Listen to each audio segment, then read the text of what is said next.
Faris Al-Hamid dikenal sebagai juragan muda paling berpengaruh di pesisir Teluk di usia 32 tahun. Namanya sudah tercetak di dunia perdagangan minyak, properti, dan pelabuhan. Ia pewaris sah keluarga bangsawan yang telah menguasai jalur bisnis selama 3 generasi. Wajahnya tegas, tatapannya tajam, dan sikapnya membuat siapapun merasa kecil di hadapannya. Tidak ada senyum yang terbuang sia-sia.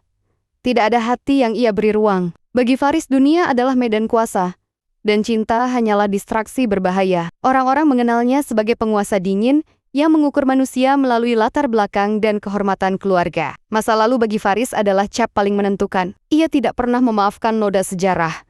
Tidak pada musuh, rekan, bahkan pada dirinya sendiri. Hidupnya terprogram rapi, tanpa celah untuk hal-hal yang tidak bisa dikontrol. Segala keputusan lahir dari logika, bukan rasa.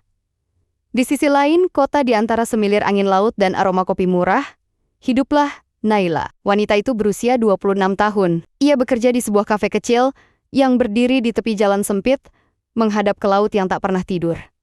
Rambutnya hitam panjang, wajahnya lembut, tetapi setiap guratan di mata dan bibirnya menyimpan sesuatu yang tidak bisa diceritakan pada siapapun. Ia datang dari kehidupan yang tidak ingin diingat, namun selalu mengejarnya dalam bayangan.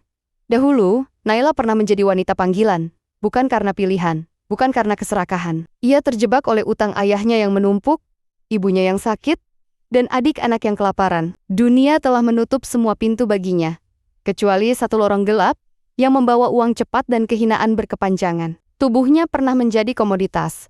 Harga dirinya pernah terjual berkali-kali. Namun jiwanya tetap berteriak menolak takdir itu. Perlahan, dengan keberanian terakhir yang tersisa, Naila keluar dari dunia gelap tersebut. Ia pergi jauh dari tempat itu, mengganti namanya, membangun hidup baru di kota pesisir kecil. Kafe sederhana itu menjadi pelindung, sekaligus hukuman harian atas masa lalunya. Setiap cangkir kopi yang ia sajikan adalah doa untuk kehidupan yang lebih bersih.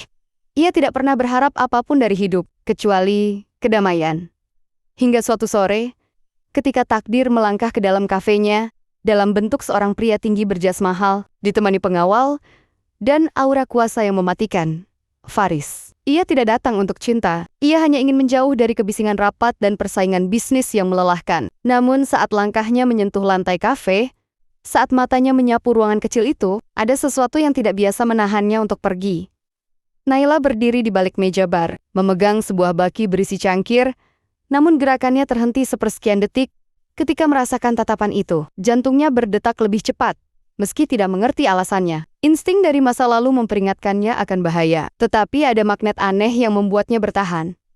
Sejak hari itu, Faris mulai datang kembali ke kafe tersebut. Tidak setiap hari, namun cukup sering, hingga kehadirannya menjadi pola yang tak bisa diabaikan. Ia tidak berbicara, tidak tersenyum, tidak bertanya. Ia hanya duduk, memandangi laut, dan kadang, diam-diam memperhatikan wanita yang bergerak anggun dalam kesederhanaan. Tanpa disadari, sebuah retakan kecil muncul dalam dinding batinnya yang telah lama membeku.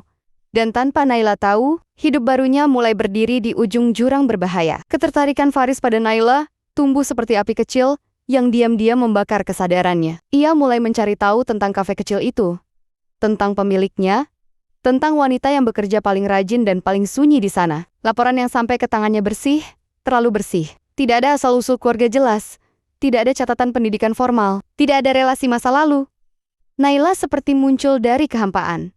Hal itu seharusnya membuat Faris curiga, namun justru menumbuhkan rasa penasaran yang tidak biasa. Dalam dunia Faris, segala sesuatu selalu bisa ditelusuri hingga ke akar. Naila menjadi satu-satunya pengecualian, dan pengecualian selalu berbahaya. Sementara itu, Naila mulai merasa gelisah setiap kali merasakan kehadiran pria itu. Bukan karena ketertarikan yang manis, melainkan ketakutan yang naluriah. Pria seperti Faris berasal dari dunia yang tidak pernah ramah pada perempuan, dengan masa lalu seperti dirinya. Satu kesalahan kecil, satu kebocoran informasi, dan hidup barunya akan hancur berkeping-keping. Namun tanpa sadar, Naila juga menantikan kedatangannya. Di sela-sela kesibukan, matanya kadang mencari sosok itu, memastikan ia tidak hadir, dan di saat yang sama, merasa kosong ketika kursi itu tetap kosong. Ada getaran asing yang perlahan tumbuh dalam diam. Sesuatu yang selama ini ia kubur bersama masa lalu kelamnya. Di tempat lain, musuh bisnis Faris mencium kelemahannya. Pria itu dikenal tidak memiliki titik lemah. Tidak istri, tidak anak, tidak kekasih, tidak sahabat sejati. Namun laporan intelijen yang mereka kumpulkan menunjukkan perubahan. Kunjungan rutin ke sebuah kafe kecil, di pesisir. Sebuah kebiasaan yang tidak pernah ia miliki sebelumnya, maka penyelidikan dimulai. Foto-foto diambil dari kejauhan. Wajah Naila masuk ke dalam berkas rahasia, dan pencarian identitas dimulai tidak hanya di kota itu, tetapi di seluruh jaringan gelap yang pernah beroperasi bertahun-tahun lalu. Tak butuh lama bagi kebenaran untuk ditemukan. Naila bukan hanya memiliki masa lalu kelam, namanya pernah tercatat di jaringan wanita panggilan kelas atas, digunakan oleh pria-pria berkuasa, dijual oleh mucikari yang kejam, terperangkap dalam dunia yang hitam. Bukti fotonya, rekaman, bahkan daftar pelanggan muncul satu persatu, seperti serpihan neraka yang dikirim ke meja musuh Faris. Di sisi lain, hubungan diam di antara Faris dan Naila semakin menguat, tanpa kata, tanpa pernyataan. Tatapan mereka menjadi bahasa tersendiri yang perlahan mengalahkan luka-luka. Lama, namun badai telah mulai berkumpul di Cakrawala. Dan saat Faris mulai mempercayai kelembutan yang ia lihat dalam diri Naila, justru di saat itulah, dunia bersiap merenggutnya dengan cara paling kejam. Segalanya meledak dalam satu hari, yang tidak pernah dipersiapkan siapapun. Media mulai menulis tentang Faris dan seorang wanita misterius dari kafe kecil. Foto-foto beredar, teori-teori bermunculan. Dalam hitungan jam, bukan hanya publik yang membaca keluarga besar Al-Hamid juga mengetahuinya. Namun kehancuran yang sebenarnya datang ketika musuh bisnis Faris menyebarkan dokumen lama ke jaringan keluarga bangsawan dan dewan tetua suku. Bukti akan masa lalu Naila. Faris menerima tumpukan berkas itu di ruang kerjanya. Foto-foto lama identitas palsu, catatan transaksi, bahkan kesaksian dari dunia gelap yang pernah menelannya. Di setiap halaman dunia yang selama ini ia benci berdarah di hadapannya, wanita yang telah menyentuh sisi terdalam jiwanya adalah simbol kehinaan yang paling ia jijikkan selama hidupnya. Sementara itu Naila merasakan perubahan sikap orang-orang di sekitarnya. Tatapan yang dulu biasa kini berubah menjadi sinis. Bisikan mulai mengikuti langkahnya. Masa lalu yang telah ia kubur dalam-dalam kini bangkit seperti hantu lapar yang menolak mati. Ia sadar waktunya hampir habis. Naila tahu wanita seperti dirinya tidak memiliki hak untuk berdiri di samping pria seperti Faris. Selama ini ia hanya bermimpi terlalu tinggi. Dan sekarang, mimpi itu berubah menjadi bencana yang bisa menghancurkan hidup pria yang diam-diam ia cintai dari kejauhan. Faris pun mulai terbelah. Satu sisi dirinya adalah pria yang dibesarkan dalam kehormatan suku, kesucian nama keluarga, dan kebencian terhadap segala bentuk noda. Sisi lain adalah pria yang untuk pertama kalinya merasakan ketenangan saat memandang satu wanita sederhana menghadap lautan. Keduanya kini saling bertabrakan. Nama Faris dipertaruhkan, hidup Naila dipertaruhkan, dan cinta sesuatu yang belum pernah ia percayai, kini menuntut keputusan terbesar dalam hidupnya. Rumah besar keluarga Al-Hamid berdiri megah di atas bukit berbatu, menghadap laut lepas yang sejak dulu menjadi simbol kejayaan mereka. Dinding marmer putih, pilar-pilar tinggi, dan gerbang besi berlapis emas mencerminkan kehormatan yang dijaga dengan darah dan tradisi turun-temurun. Tidak ada tempat bagi noda, apalagi bagi masa lalu kelam seorang wanita asing. Faris berdiri di tengah ruangan utama, dikelilingi para tetua keluarga Payman pamannya, dan orang-orang yang sejak kecil menanamkan satu prinsip dalam pikirannya, nama keluarga adalah segalanya. Berkas tentang Naila tergeletak di atas meja besar, seperti bangkai yang dipamerkan untuk dibenci. Setiap halaman adalah cambukan bagi image sempurna keluarga Al-Hamid. Perbuatan masa lalu Naila dianggap bukan sekadar aib, melainkan penghinaan langsung terhadap garis keturunan mereka. Wajah Faris tetap dingin pada permukaan, namun jiwanya seperti diremukan perlahan oleh kenyataan. Untuk pertama kalinya dalam hidup, ia bukan berhadapan dengan persaingan bisnis atau musuh di luar sana, melainkan dengan darah dan nama yang membesarkannya. Ia dituntut membuat pilihan. Mengorbankan wanita itu demi kehormatan keluarga, atau mengkhianati darahnya sendiri demi perasaan yang bahkan belum sempat ia akui sepenuhnya. Di luar rumah megah itu, badai mulai membentuk diri. Media semakin menggila. Nama Naila berubah menjadi bahan olokan publik. Ia tidak lagi dianggap sebagai wanita biasa, melainkan simbol aib yang mencoba merayap masuk ke dalam keluarga bangsawan. Sementara itu, di kafe kecil dekat laut, Naila bersiap menghadapi kehancuran. Pemilik kafe mulai menjaga jarak, pelanggan lama berhenti datang. Tatapan penuh jijik menggantikan senyum yang dulu ramah. Dimanapun ia berjalan, ia merasakan beban masa lalunya menggantung seperti rantai berat di setiap langkah. Ia tidak membenci mereka. Ia hanya membenci dirinya sendiri karena pernah hidup begitu rendah. Semakin besar perhatian publik terhadap keterkaitannya dengan Faris, semakin ia sadar bahwa kehadirannya hanya akan menghancurkan pria itu. Seorang wanita dengan masa lalu seperti dirinya tidak pantas ada di dekat cahaya seterang Faris. Dan malam itu di dalam kamar kecilnya yang sempit, Naila membuat sebuah keputusan. Pilihan yang ia tahu akan menyakitkan, namun mungkin satu-satunya cara untuk menyelamatkan orang yang diam-diam mulai ia cintai. Keesokan paginya, kafe kecil itu buka seperti biasa, namun tanpa Naila.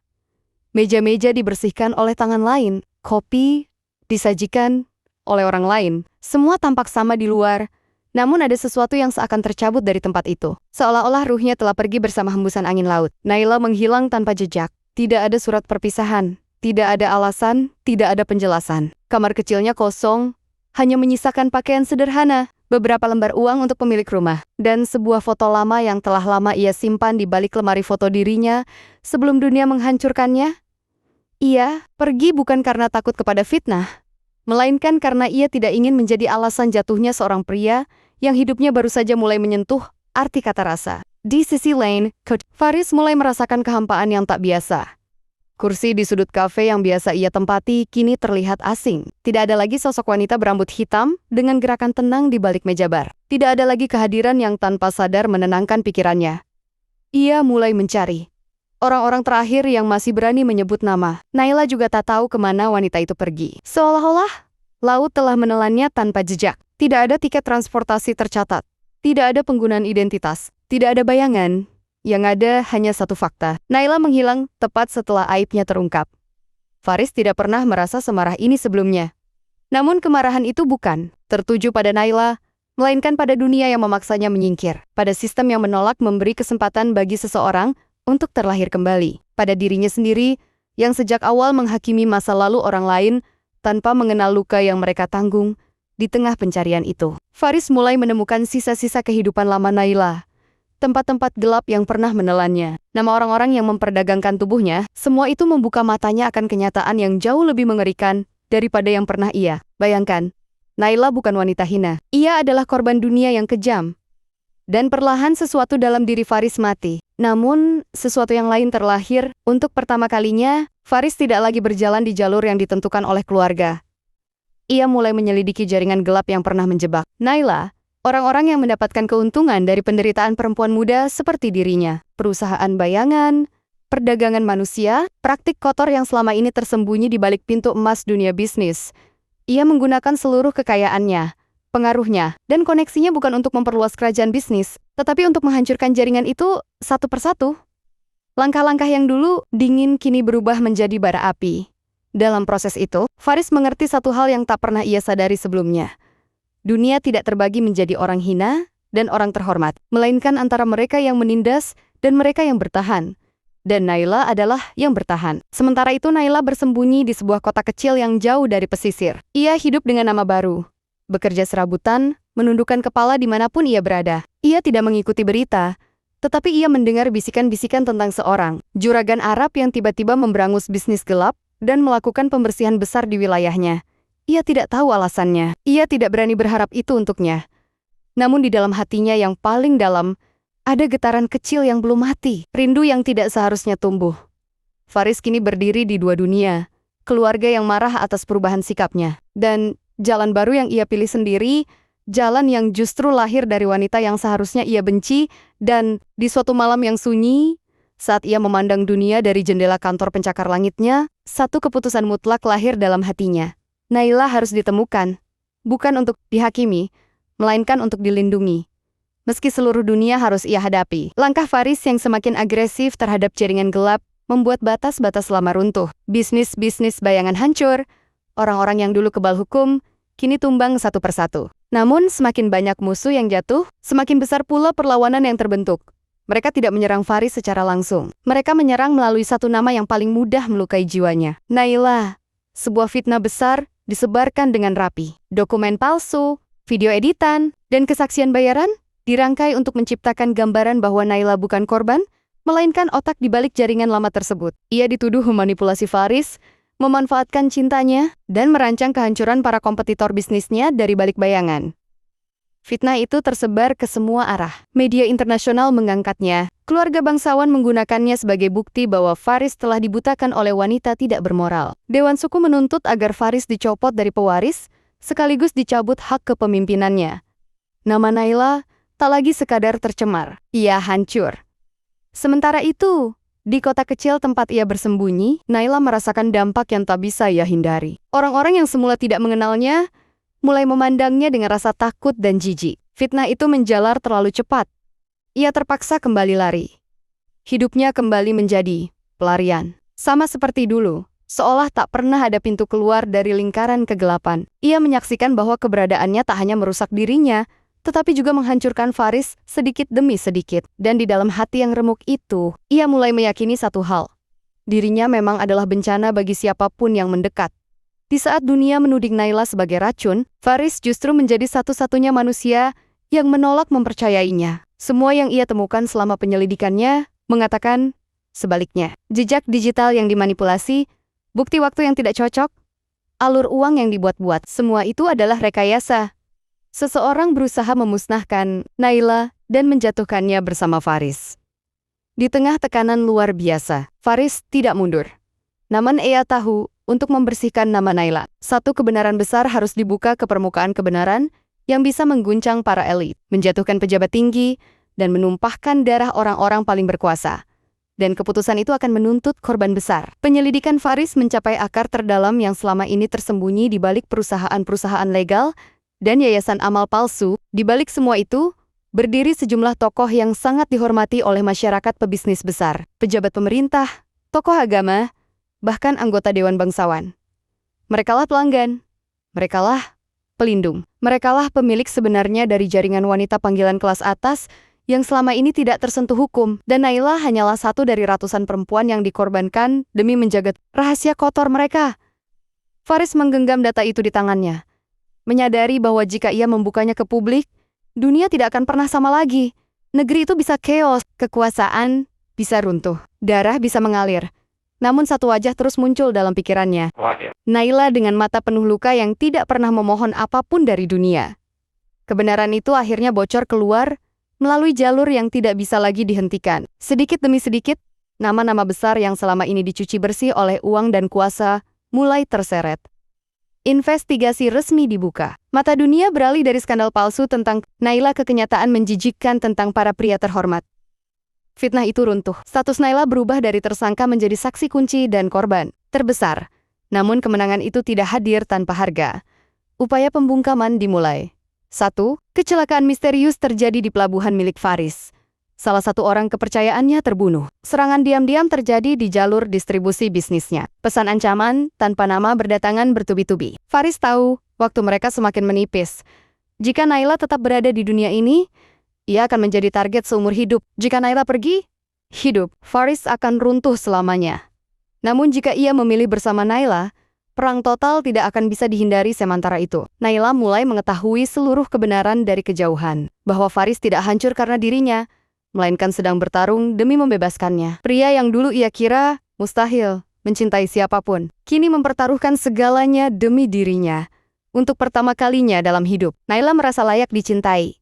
Namun justru di momen itu, firasat terburuk muncul, bahwa pengorbanan terbesar belum terjadi. Badai datang bukan dalam bentuk hujan, melainkan darah. Konvoi Faris diserang di jalan terpencil saat ia sedang menuju lokasi rahasia, yang diyakini menjadi tempat persembunyian terakhir jaringan tersebut. Di tengah kekacauan suara tembakan menggema di antara gurun dan batuan kering. Faris menghilang dari radar selama berjam-jam. Di saat yang sama, Naila diculik oleh orang-orang yang ingin menjadikannya alat tawar terakhir. Bukan untuk uang, melainkan sebagai umpan bagi Faris agar menyerah pada kebenaran yang tidak ingin mereka biarkan hidup. Di dalam ruang gelap, terikat dengan sisa-sisa luka lama yang seakan kembali berdarah di jiwanya. Naila hanya bisa menatap langit-langit kosong, menyadari satu hal yang paling menakutkan. Bukan kematian yang ia takutkan. Yang ia takutkan adalah hidup Faris berakhir karena dirinya. Faris dalam kondisi terluka, namun masih berdiri di antara batas hidup dan mati, hanya menyisakan satu tujuan dalam pikirannya, menemukan Naila sebelum semuanya terlambat. Untuk pertama kalinya, pria yang selama ini menolak percaya pada cinta, kini memahami satu kebenaran mutlak. Cinta tidak membuat lemah. Cinta memberi alasan untuk mati atau bertahan. Malam itu langit menggantung rendah di atas gurun, seolah ikut menyimpan napas. Angin membawa debu dan aroma besi yang pekat, bercampur dengan bau ketakutan dan keputusasaan. Di sebuah gudang tua yang telah lama ditinggalkan, Naila terbaring dalam ikatan yang semakin mengikis tenaga di tubuhnya. Namun rasa sakit di pergelangan tangannya tidak sebanding dengan luka yang berdenyut di dalam dadanya. Ia tahu sesuatu akan terjadi. Di kejauhan suara pertempuran pecah seperti badai yang memecahkan langit. Langkah kaki berlari, bayangan berjatuhan, dan suara tembakan menggema di antara dinding-dinding rapuh. Dunia menjadi kabur. Waktu membeku dalam satu tarikan napas yang rasanya tidak pernah selesai. Faris datang seperti badai terakhir. Tubuhnya telah terluka, bahkan sebelum ia mencapai tempat itu. Darah mengalir dari pelipis dan bahunya, membasahi pakaian mahal yang dulu selalu rapi. Namun tidak ada keraguan di langkahnya. Tidak ada rasa takut di tatapannya. Yang ada hanya satu tekad yang tumbuh lebih kuat dari rasa sakit apapun. Naila harus hidup. Benturan terakhir terjadi dalam jarak yang nyaris habis, antara hidup dan mati. Namun, jumlah musuh terlalu banyak, dan harga yang harus dibayar terlalu besar. Ketika keheningan akhirnya jatuh, hanya satu sosok yang tetap berdiri, dan satu yang perlahan runtuh ke bumi yang dingin. Faris jatuh di dekat Naila. Matanya masih terbuka, memandang langit-langit gudang yang gelap, seolah sedang menatap masa depan yang tak lagi bisa ia sentuh. Di wajahnya tidak ada penyesalan, tidak ada ketakutan. Yang tertinggal hanyalah ketenangan yang tidak pernah ia rasakan sepanjang hidupnya. Untuk pertama kalinya, ia mati tanpa beban.